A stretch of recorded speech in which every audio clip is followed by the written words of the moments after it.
नमस्कार दोस्तों, आपका स्वागत है हमारे इस चैनल में एडवोकेट कृष्ण कुमार त्रिपाठी। दोस्तों, एक घटना आपके साथ शेयर करना चाहूँगा और एक सवाल भी आपसे पूछना चाहूँगा कि आप भी यही गलती तो नहीं कर रहे कहीं। लगभग कोरोना जब शुरू हुआ था 2020 एंड की बात है। एक शख्स हमारे पास आए थे और उनका मुकदमा जो था वो ग्वालियर में लगा था।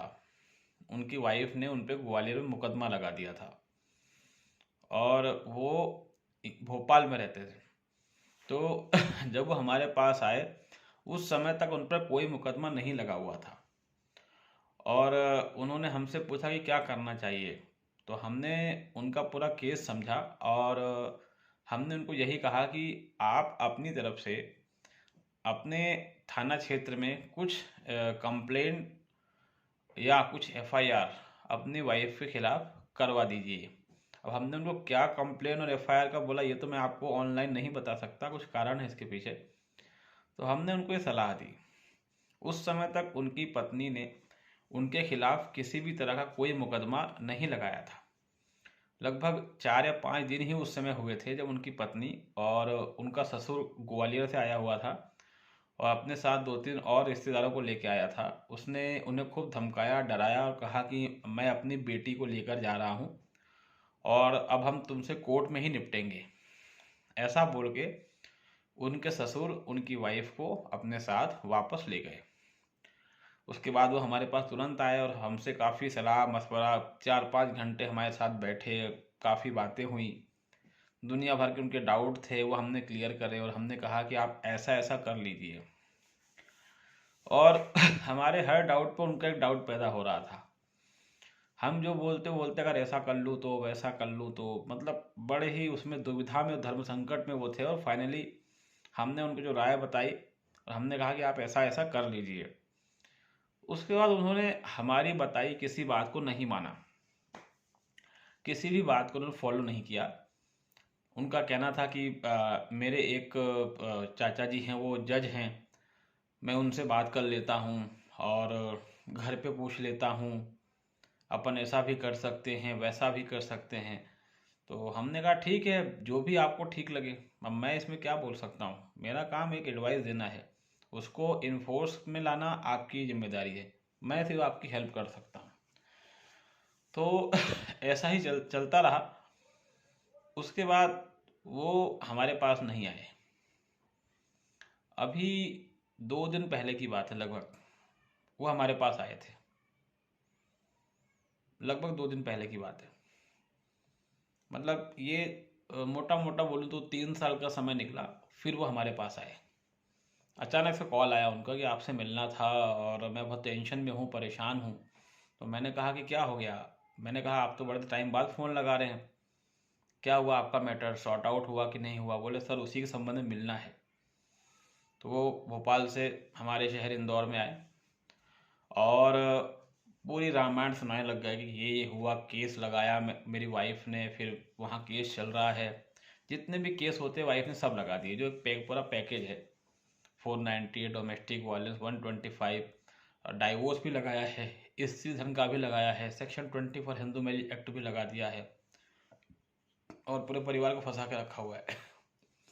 उस समय हमने जो उनको एडवाइस दिया था उसको उन्होंने फॉलो नहीं किया था और वही पछता रहे थे अभी जब हमसे मिले वो। और उनका ये भी कहना था कि मैंने उस समय जो उनको मेरी जो जो भी फीस वगैरह बताई थी, तो उनको उस समय ज़्यादा लग रही थी। वो मैंने बहुत नॉमिनल फीस बताई थी, कोई ज़्यादा नहीं बताई थी। तो ये भी तो उनके मन में था कि कौन खर्चा करे। अभी जब वो लगभग 3 साल बाद मुझसे मिले हैं तो उनके केस तो चल ही रहे हैं और वाइफ को मेंटेनेंस भी दे रहे हैं, लगभग 20,000 महीना दे रहे हैं वाइफ को। और उनका कहना है कि अब तक वकील उनके 4-4.5 लाख रुपए खर्च करवा चुके हैं। 4-4.5 लाख रुपए। आप यकीन नहीं करेंगे, जब वो हमारे पास आए थे तो हमने उनको 5,000 रुपये फीस बताई थी। यही जो भी एडवाइस हम दे रहे थे उसकी 5,000 फीस, छोटी बड़ी ड्राफ्टिंग भी उसमें इंक्लूड था। वो 5,000 फीस उनको ज़्यादा लग रही थी। अभी तक 4.5 लाख के आसपास वो खर्चा कर चुके हैं। और अपनी फाइल वगैरह लेके आए थे वो, हमने उसको स्टडी किया तो देखा कि वो बहुत बुरी तरह फंस चुके हैं, बहुत खतरनाक फंसे हुए हैं वो। वहाँ जो उनके वकील, वहाँ वो वकील भी चेंज कर चुके हैं, एक नया वकील भी कर लिया है उन्होंने कुछ महीने पहले। और जो पुराना वकील था उससे काफ़ी विवाद हुआ, और पुराना वकील उनको कह रहा था कि आप एक काम करो, आप 2 करोड़ रुपए दे दो, मैं आपका केस ख़त्म करवा दूंगा। क्योंकि ये जो हमारे मतलब, अब क्लाइंट बोलो क्या बोलो, काफ़ी पैसे वाले हैं ये। तो वहाँ के वकील ने कहा कि आप 2 करोड़ को दे दो, मैं आपका डाइवोर्स वाइवोर्स पूरा केस कैंसिल करवा दूंगा। और अभी हालत ये कि इनका खर्चा काफ़ी हो चुका है, रिलीफ कुछ भी नहीं है। जो अमाउंट इनसे मांगा जा रहा है वो बहुत बड़ा अमाउंट है, 2 करोड़ छोटा अमाउंट तो नहीं होता, इनके लिए भी वो अमाउंट बड़ा है। इनका कहना है कि मैं अधिक से अधिक 25-30 लाख तक खर्चा कर सकता हूँ, इससे ज़्यादा मेरी हैसियत अभी नहीं है, क्योंकि कोरोना के बाद थोड़ा घाटा भी हुआ है बिजनेस में बहुत ज़्यादा, और 2 करोड़ तो मैं दे ही नहीं सकता। ये कहानी मैं सिर्फ इसलिए सुना रहा हूँ, मतलब ये, हालांकि ऐसी कहानियाँ रोज़ हमारे पास आती है, मैं कोई फर्स्ट टाइम ये बात नहीं बोल रहा हूँ, कई कहानियाँ आती हैं और हमें हंसी आती है कि हमने जैसे शुरुआत में बोला था वैसा आप नहीं करते हैं, बाद में अपनी मन मर्जी करते हैं। देखिए, एडवोकेसी एक ऐसी फील्ड है जो मुझे समझ में आया कि हम एडवोकेट कभी किसी को कोई एडवाइस देते हैं तो व्यक्ति वहाँ अपना दिमाग लगाने लग जाता है, मैं ये कर दूँ तो, मैं वो कर दूँ तो, मैं ऐसा करूँ तो। ये सिर्फ इसी फील्ड में देखने को मिलता है। कोई सीए के पास जाएगा तो वो अपना दिमाग नहीं लगाएगा, सीए जो बोलेगा वही करेगा। कोई कोई डॉक्टर के पास जाता है तो वो अपना दिमाग नहीं लगाता, डॉक्टर ने बोला ये टेबलेट खानी तो आप खा लेते हैं, आप नहीं पूछते कि इसका साइड इफेक्ट क्या है, इसका इफेक्ट क्या है, कैसे बनी है, कब इसका आविष्कार हो, आप कुछ नहीं पूछते।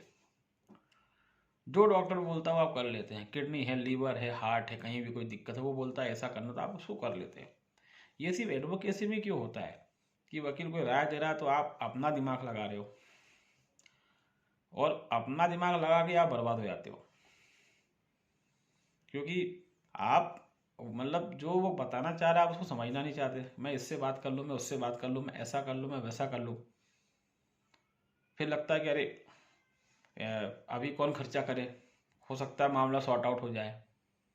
मालूम पड़ता है कि अभी आपने कुछ 1000 रुपये बचाने के चक्कर में लाखों रुपए गवा दिए। हमने जो उनको एडवाइस दी थी उस समय अगर वो उस हिसाब से चलते तो अभी तक उनका केस ख़त्म ही हो जाता, नौबत ही ना आती इतनी। मगर नहीं, उन्होंने उसको हवा में उड़ाया, और जब वो फंसे तो ऐसा फंसे हैं कि अब वो हमसे कह रहे हैं कि आप कुछ उपाय बताओ, कैसे करें, क्या करें, आप हमारे साथ ग्वालियर चलो। तो ये गलतियां दोस्तों आप लोग भी अगर कर रहे हैं तो ना किया कीजिए। जितने भी मैट्रिमोनियल डिस्प्यूट्स होते हैं उन सब में 90% केसों में जो लड़के वाले होते हैं या जो लड़का होता है, जो हस्बैंड होता है, उसने कई ऐसी गलतियां की हुई होती हैं कि उन्हीं गलतियों के कारण वो बर्बाद हो जाता है। ये भले उसकी वाइफ गलत है, लेकिन वो कई ऐसी गलतियां करके बैठा रहता है, उसके कारण वो बर्बाद हो जाता है। पहली गलती, मैंने वाइफ के खिलाफ कोई एक्शन नहीं लिया, मुझे लगा घर वापस आ जाएगी। दूसरी गलती कि मैंने कोई केस लगाने की नहीं सोची, मुझे, क्योंकि मेरे को लगा कि वो भी कोई केस नहीं लगाएगी। तीसरी गलती, अगर कोई वकील एडवाइस दे रहा है तो हम उसको नहीं मानना चाहते, हम सोचते हैं कि अरे देखेंगे, वो लगाएगी तो अपन लगाएंगे। चौथी गलती, केस लड़ूंगा, खर्चा वर्चा हो जाएगा, जाने तो, चलने तो जो चल रहा है। ये गलतियां आपको बर्बाद कर देती हैं। ये मेरा छोटा सा एक्सपीरियंस है कि मैंने अधिकतर केस देखे हैं तो उसमें यही देखा है कि कहीं पर भी कोई मैट्रिमोनियल डिस्प्यूट चलता है, अगर मैं उसको शुरुआत से चेक करना शुरू करता हूँ कि कब से शुरू हुआ, इसमें क्या क्या मिस्टेक हुई, तो मालूम पड़ता है लड़के वालों ने इतनी गलतियाँ की हुई हैं कि वो खुद ही कोर्ट को मौका दे रहे हैं कि कोर्ट उनकी बैंड बजा दे, इतनी उन्होंने गलतियाँ की हुई हैं। आप कोर्ट में ये कहते हैं कि मेरी वाइफ ने ऐसा किया, मेरी वाइफ ने ऐसा किया, तो कोर्ट आपसे सिंपल सा सवाल पूछती है कि अगर उसने ऐसा किया तो आपने क्या कार्रवाई करी, और उस समय आप कुछ जवाब नहीं दे पाते। तो कोर्ट आपकी बात को हवा में उड़ा देती है कि ये तो बेवकूफ़ बना रहा है। अगर आपकी वाइफ ने कुछ किया है, आप कहते हैं कि उसने चोरी करी, एटलीस्ट आपने कोई चोरी की कंप्लेंट लिखवाई? पुलिस लिखे या ना लिखे वो छोड़ो, आपने कोई लिखित शिकायत एप्लीकेशन थाने पर दी? आप कहते हैं वाइफ ने ये किया वो किया, कुछ भी आपने उससे रिलेटेड कोई भी ग्राउंड तैयार किया? कुछ नहीं किया। जब आप आखिर फंस जाते हो तब आप ये डिंगे हाँकते हो, तो कोर्ट फिर उसको नहीं मानती, क्योंकि अगर उसने ऐसा कुछ किया तो आपने क्या किया? क्योंकि ये बात सही कि कानून उनके लिए बने, लेकिन कई कानून आपके लिए भी तो बने हैं। आईपीसी तो सभी के लिए है, आपने उसके तहत कौन सा मुकदमा दर्ज करवाया या दर्ज करवाने की कोशिश की, कहीं कोई शिकायत की, बाय हैंड देकर आए आप, बाय पोस्ट आपने भेजी, कहीं किसी कोर्ट में कोई मुकदमा दर्ज करवाने की एप्लीकेशन आपने दी? आपने कुछ भी नहीं किया। अब एंड टाइम पे आप उसकी गलतियां गिना रहे हो, तो कोर्ट उसको नहीं मानती। कोर्ट उसको तभी मानती है जब आप कोर्ट को दिखा दे कि हमने यहाँ शिकायत कर दी, हमने यहाँ शिकायत करी, हमने यहाँ केस लगा के रखा हुआ है, हमने एफआईआर करवा के रखी है, वहाँ कोर्ट मान लेती है, वहाँ आपका केस स्ट्रांग हो जाता है। आप कुछ नहीं करना चाहते, कोई एडवाइस दे तो आप उसको भी नहीं मानना चाहते, फिर आपके बहाने बहुत सारे रहते हैं। ये गलतियां मैं जितने भी केस स्टडी करता हूँ मैट्रिमोनियल डिस्प्यूट्स के, उसमें मैंने अक्सर इस चीज़ को नोटिस किया है कि स्टार्टिंग में जो लड़के वाले होते हैं वो इन चीज़ों को मजाक समझते हैं, एकदम ढीला समझते हैं कि अरे कुछ नहीं होगा, कोई कुछ एफआईआर नहीं होगी, वो गई है वापस आ जाएगी। लेकिन जब सब कुछ हो चुका होता है तब आप हाथ मसलते रह जाते हो कि अरे बहुत गड़बड़ हो गई है। ये गलतियां अगर आप लोग कर रहे हैं तो मत कीजिए, इन चीज़ों को लाइटली नहीं लेना चाहिए। स्टार्टिंग से ही हमारा लक्ष्य वही होना चाहिए कि हमें कैसे भी समस्या को ख़त्म करना है, साम दाम दंड भेद जिसका भी इस्तेमाल करना पड़े। लेकिन अगर आप इसको लाइटली लेते हैं तो ये बहुत मतलब आप खुद ही अपना पैर कुल्हाड़ी पर मार रहे हैं। अब आज एक शख्स से बात हो रही थी, तो अब ये भी एक बहुत बड़ी गलती है, उन्होंने एक एप्लीकेशन मुझे भेजी, उनका कहना है कि उनका 125 का केस चल रहा है, वाइफ उनके साथ ही रह रही है। तो उन्होंने क्या किया, एक 4 लाइन की हैंड रिटन एप्लीकेशन बना के जज को दे दी कि वाइफ मेरे साथ रह रही है, उसका खर्चा पानी सब मैं उठा रहा हूँ, तो मेरा 125 कैंसिल किया जाए। यही उसमें लिखा हुआ था, उन्होंने हाथ से बना के एप्लीकेशन जज को दे दी। उसमें यही जो मैंने अभी आपको शब्द बोले यही शब्द लिखे हुए थे, मुश्किल 4 लाइन उस पर नहीं लिखी हुई है। उन्होंने वो एप्लीकेशन जज साहब को दे दी है, और मैं दावे से कहता हूँ जज उस एप्लीकेशन को कैंसिल खारिज कर देगा। कोर्ट कचहरी दोस्तों मजाक नहीं है, कोर्ट कचहरी जो होता है ये एक संवैधानिक संस्था है, यहाँ न्याय होता है।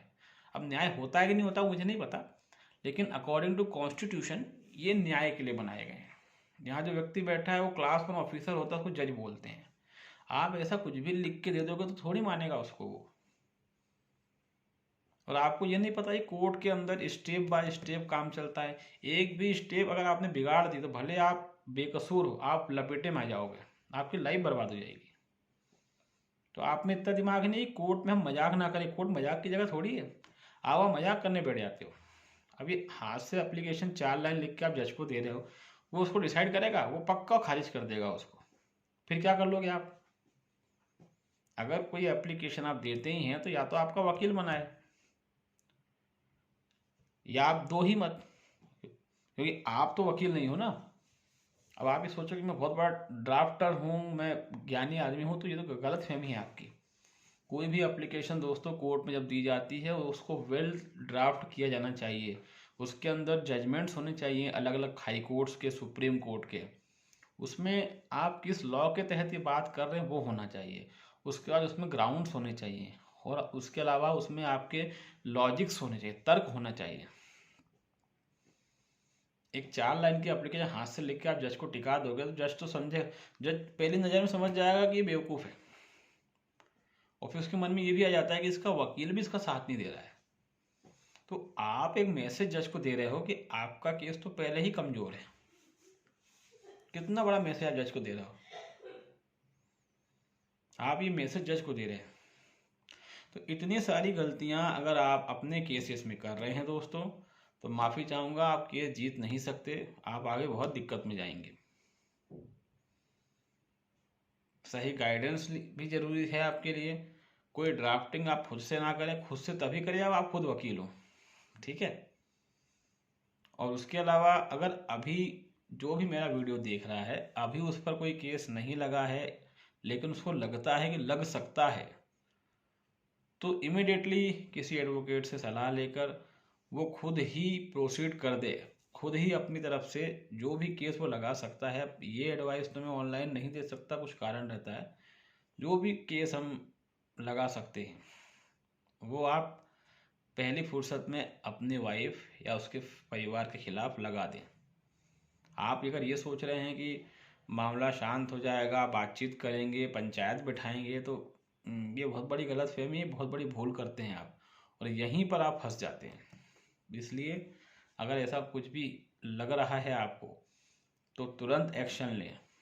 एक्शन नहीं लेंगे, टाइम बर्बाद करेंगे, इसका नतीजा होगा कि आप मतलब इन चीज़ों में कई बार व्यक्ति ऐसा उलझता है कि फिर उसको वहाँ से निकाल लाना बहुत मुश्किल है, बहुत ही ज़्यादा मुश्किल है। फिर उसका एक ही रास्ता है कि जितना पैसा वाइफ और उसका वकील मांग रहे हैं उतना दे दो और पिंड छुड़ा लो। इसलिए कोर्ट कचहरी के मामलों में कहीं कोई गलती ना करें। यहाँ पर टेक्निकली हर चीज़ पॉइंट टू पॉइंट चलती है, स्टेप बाय स्टेप। एक भी स्टेप आपने बिगाड़ दी, उसको बड़े से बड़ा वकील भी करेक्ट नहीं कर पाता, फिर आप पछताते हैं और हाथ मलते रह जाते हैं। तो यही रिक्वेस्ट है कि जो भी काम करें अच्छे से करें। कहीं पर भी कोई सा भी मुकदमा हो, इसके अलावा भी कोई सा मुकदमा हो लाइफ में आपके, सिविल सूट हो, क्रिमिनल सूट हो, चेक बाउंस का मैटर हो, कंपनी का मैटर हो, पैसे के लेन देन का मैटर हो, स्टार्टिंग में ही अगर आपको किसी भी केस में लगता है कि इसमें गड़बड़ हो सकती है, आप आगे होकर अपनी व्यवस्था कर लें, कानून की शरण में चले जाएं। आगे होकर आपका केस मजबूत रहेगा, और अगर आप लापरवाही करते हैं तो फिर आपको भुगतना पड़ेगा। तो उम्मीद है दोस्तों जो हमने समझाया वो आपको समझ में आया होगा। आप हमारे चैनल में नए हैं तो इसको लाइक करें, इसको सब्सक्राइब करें, इसको शेयर करें। तब तक दोस्तों बहुत